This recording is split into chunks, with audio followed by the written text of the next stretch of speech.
Welcome to the peak of our technological civilization. This is the BBC Micro Master Series.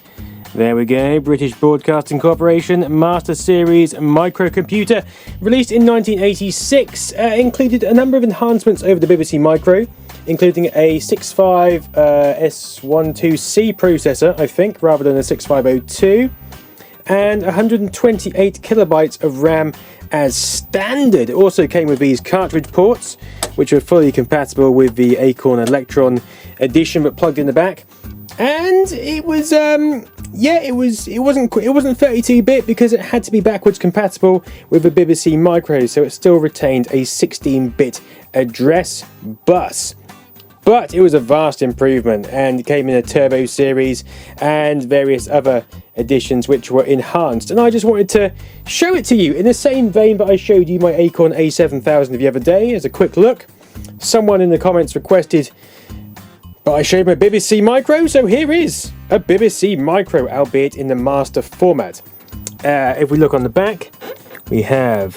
Oh, it doesn't work. I've plugged the monitor into the video RGB out using this BNC connector.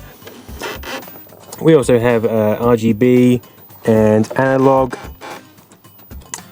What's that? Analog port, cassette RS423, RF out. There's the power switch and the EcoNet, which was the BBC networking option. The floppy connectors for this machine are actually underneath. So if we look under here, we have various ports here. We have disk drive, printer, user port, 1 megahertz bus, and tube, and a power supply for the disk drive. So let's take a look at it on the screen. There we go. We're getting "This is not a language." If you saw that at the top there.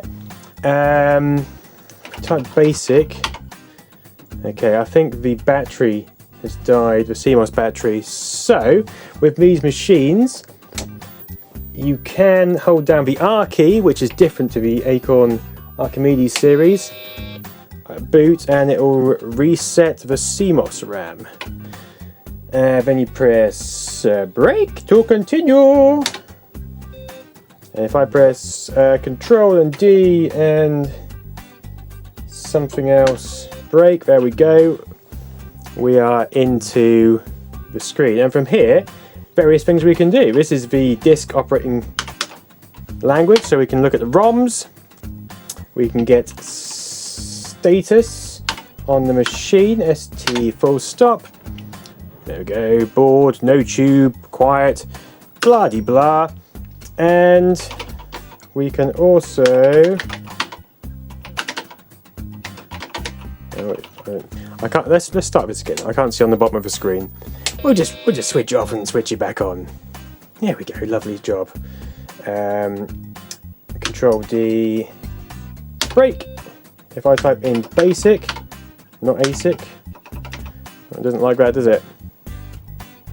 Does not like that. Okay. Basic. There we go. We are into BBC Basic. If I print hello, boom, hello, and I can write, obviously, a basic program.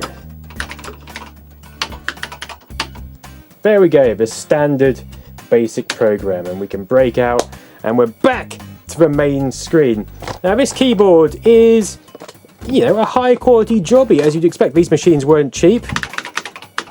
It feels like a typical 80s keyboard, but it's got a nice response. It hasn't got much down press on the keys. I'll let it off. It's because there's a BBC and it's got this lovely owl logo, which makes me feel like I'm learning something whenever I use it. It's a very educational experience. You could have a piece of paper here which dictated your function key layout or whatever you needed. Maybe a little message that said, "Go fuck yourself," something like that. You'd written at school to one of your friends.